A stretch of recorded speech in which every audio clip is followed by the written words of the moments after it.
Look at us, a little Freedom Express here. It's just a little popper.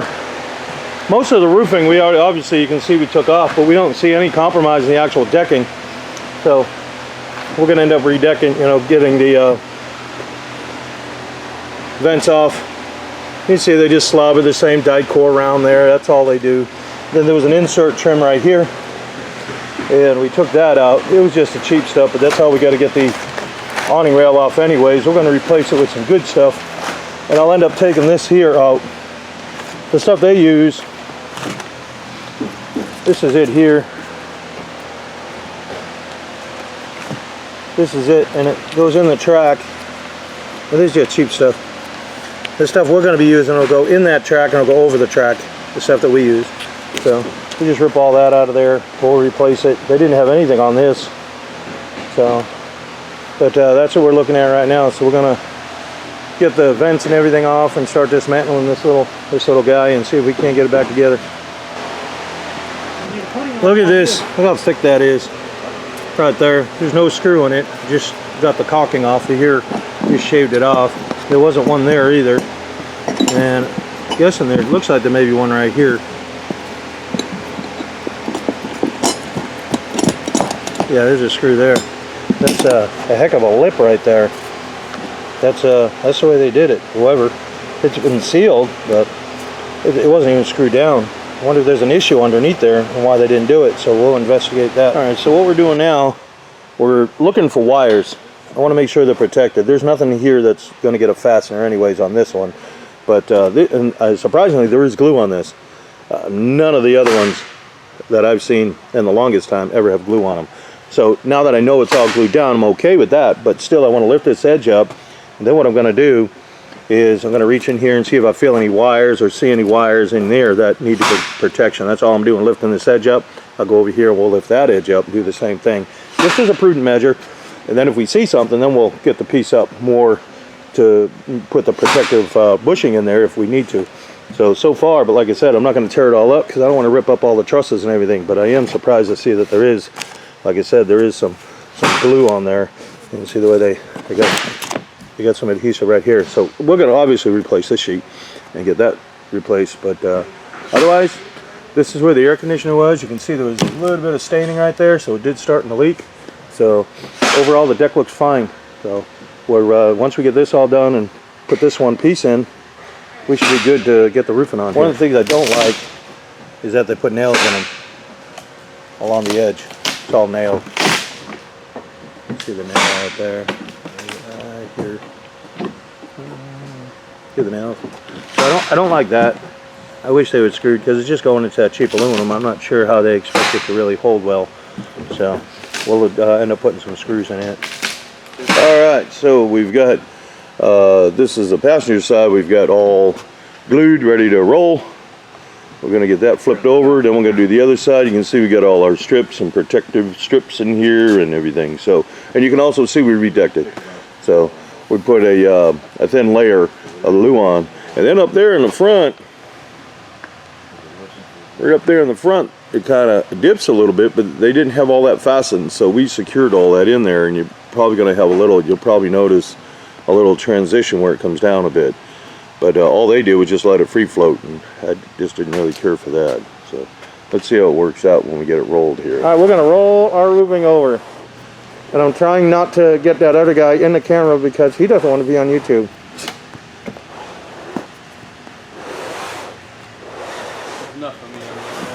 He does not want to be on YouTube. Statutes haven't run out yet in this state. Yeah.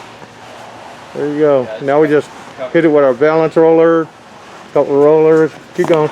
We're good. Flapper over there. Ta-da! And then we got the rollers on here. We're going to do that in a minute. And roll it out. We are all done with our little Freedom Express. She's ready to rock and roll. So we've got 2 strikes of caulking all along here. This is a 60 mil Carlisle brand is what it is. Carlisle Syntec TPO. That's what it is. It's a structured membrane. So and keep in mind, these are not DIY videos. They're not DIY videos, but everything is all heat welded. All heat welded. We got our stands in the back. We got our counter flash in the front. We got, you know, the same over here on our antenna. Everything's all heat welded in. We got all our plumbing boots in. Over there, everything's all heat welded. And the good thing about those plumbing boots is that if a branch, which wouldn't get it here, but there is one up front, but if a branch grabbed that, that cap would fall off. But it's all sealed up, so the water would only go into the holding tank.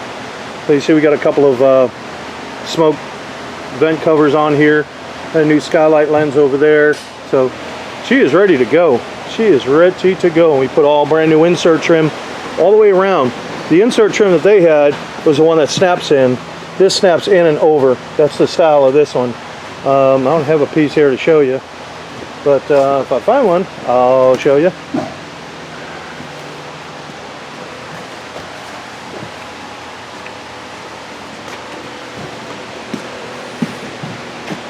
Kind of give you an overview here of what we got. But what I was saying about these bell caps is I like these ones. If they popped off, see, it's all sealed, so the water would only go down into the holding tank right there. But other than that, she's ready for the prom. Washed it all down, got it all clean. It is ready to go. Went around the lights.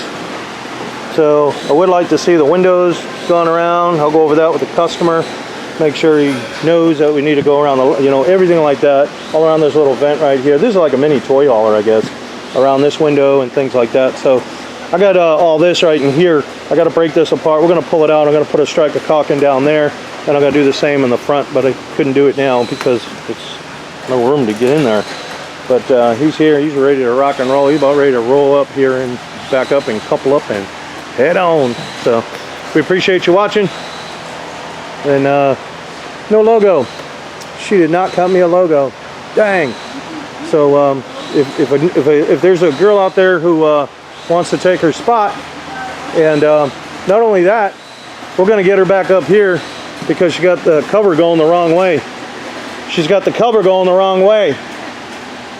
So this cover goes the other way. So she's going to flip this, and then we're going to go. There we go. Going the right way. So the design of the roof is real simple, and I don't think I went over that after I put the camera down. But the way we got these, we got counter flashes on here. So as the water is coming across, it's going to hit up underneath here. It's going to direct it away. It'll virtually eliminate any sort of erosion or anything like that. We have them on all of them, even the air conditioner. And then the purpose of that one there is so when the water comes down off the cover, it'll go up underneath that counter flash and send off. So, but like I said, other than that, we're ready to go. We're ready to go. This thing is about out of here. Thanks for watching. Let's go over an inspection. So what we're going to do on an inspection, we're going to rubber on here. Get a little friction. If it loosens up, you got to put a strike on there. But it should be fine. But that's how you do an inspection. When they come in for inspections, that's what we check. Just go along here and see if it's tight.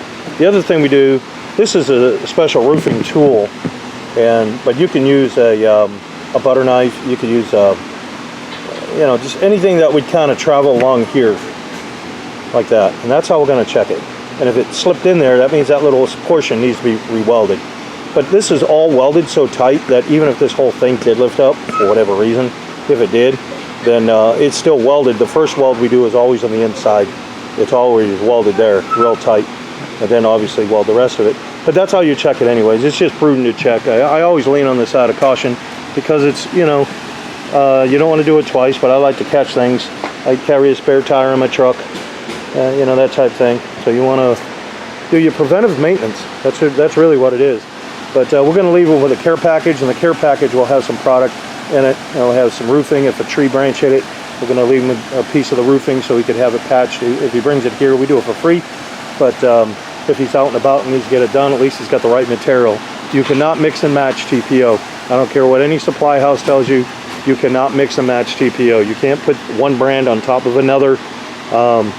You can't put GAF on top of Carlisle. You can't do Carlisle on top of GAF. But now Carlisle and GAF, they make other brands, I'll say. But Carlisle makes Versaco, so those would be compatible, and they make a couple other ones. Those would be compatible because it's still Carlisle product. They just license it out. But and the same with GAF. But like I said, as a rule, you can't do that. You can't take Firestone, and you just can't mix and match stuff. You have to know who's who, and everything's got to be compatible. So, all right, we are now out of here. All right.